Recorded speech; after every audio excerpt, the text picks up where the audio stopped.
আমাদের আজকেরও আমাদের 42 দিন পর্যন্ত তালবাহানা করছে আমাদের সাথে মিথ্যা আশ্বাস।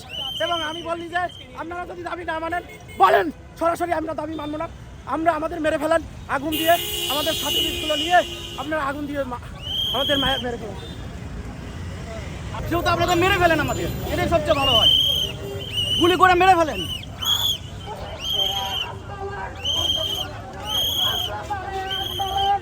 এখন আপনাদের কি অবস্থা একটু বলেন তো?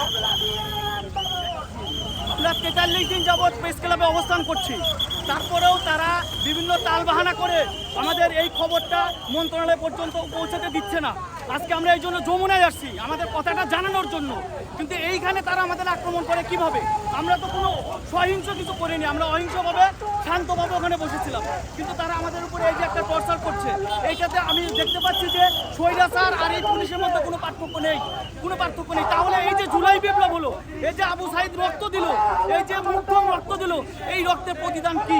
যে রক্তের বিনিময়ে আজকে ওই রেজানা ওখানে বসেছেন সেটা আজকে কলঙ্কিত হলো। আর আমাদের দাবি, আমরা যতদিন না আমাদের কোনো একটা পজিটিভ কিছু না আসবে ততদিন আমরা প্রেস ক্লাবে থাকবো।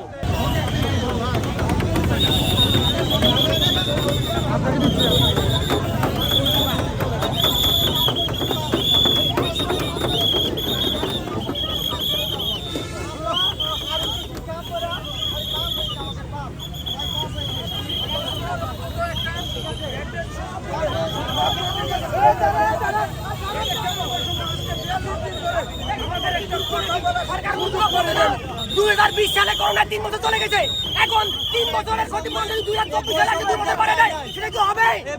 যাদের বয়স ছিল করোনাকালীন সময় 25-26 আদায়, তারা তো অটোমেটিক্যালি সময় হারিয়ে ফেলেছে। এই সার্টিফিকেট চাই না, সেই সার্টিফিকেট কাজে লাগে না।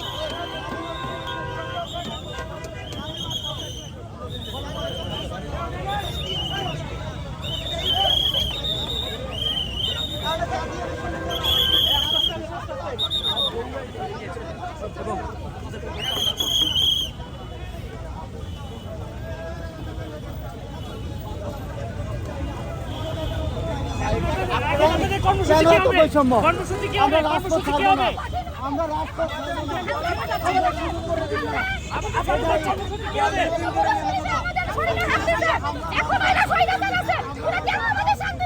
প্রশাসনের তালবাহানা আমরা 42 দিন ধরে আমাদের একটা কথা বলার সুযোগ করে দিবে।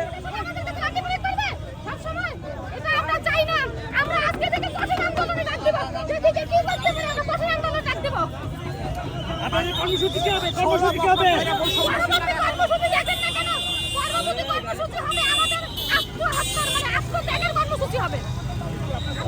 আপনাদের কর্মসূচি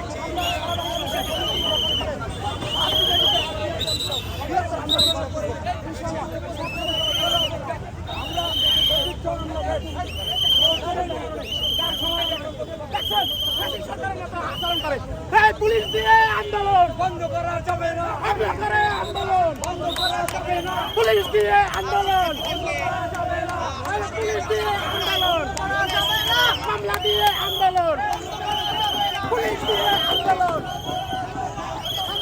আন্দোলন বন্ধ করা যাবে না, বন্ধ করা যাবে না।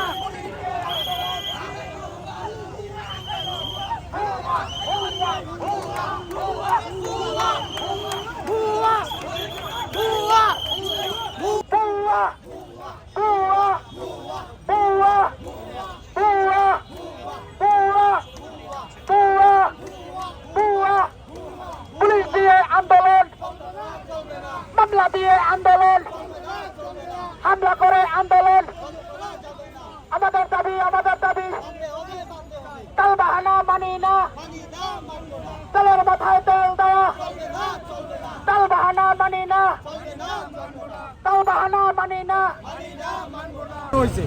আসলে সচিবদের আর ওনাদের পিএসদের তালবাহানার কারণে আমাদের যৌক্তিকভাবে কোনো উপদেষ্টার সঙ্গে এখন পর্যন্ত বসা হচ্ছে না। আমাদের দাবি যদি অযৌক্তিক হয় আমরা 5 মিনিটে প্রেস ক্লাব ছেড়ে দেবো, আর যদি আমাদের দাবি যৌক্তিক হয় তাহলে আমাদের দাবি মেনে নিন, আমরা প্রেস ক্লাব ছেড়ে চলে যাব।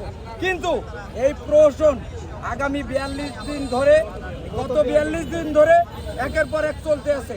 বলতেছে যে প্রশাসনে আজকে ফাইল উঠাবে, কালকে ফাইল উঠাবে, কিন্তু স্মারকলিপিতে আমাদের দেওয়া যে 90 থেকে 94 যারা প্রকৃত করোনাকালীন ক্ষতিগ্রস্ত ব্যাকডেট বঞ্চিত, এদের এই ব্যাকডেট ন্যূনতম 3 বছর দিয়ে আমাদের ঘরে ঘরের রাস্তা পরিষ্কার করুক। বারবার বলার পরেও কোনো উপদেষ্টা এটা আমলেই নিচ্ছে না। এখন ওনাদের এই 5 জুলাই আগস্ট অভ্যুত্থানের মধ্য দিয়ে আমাদের রক্তের উপর দিয়ে এই উপদেষ্টা পরিষদকে বসানো হয়েছে। আমাদের এই যৌক্তিক দাবি যদি ওনারা মেনে না নেয়, তাহলেই আমরা আজকে প্রধান উপদেষ্টার সঙ্গে সরাসরি, যেহেতু কোনো উপদেষ্টার কানে পৌঁছতেছে না, আমরা চাচ্ছি যে আমাদের এই যৌক্তিক দাবিটা আমরা প্রধান উপদেষ্টার কানে পৌঁছাবো। এই জন্য আমরা যমুনের সামনে অবস্থান নিয়েছিলাম, কিন্তু পুলিশ দিয়ে এই যে অতর্কিত হামলা চালানো, এইটা আমরা কোনোভাবেই মেনে নেব না। এর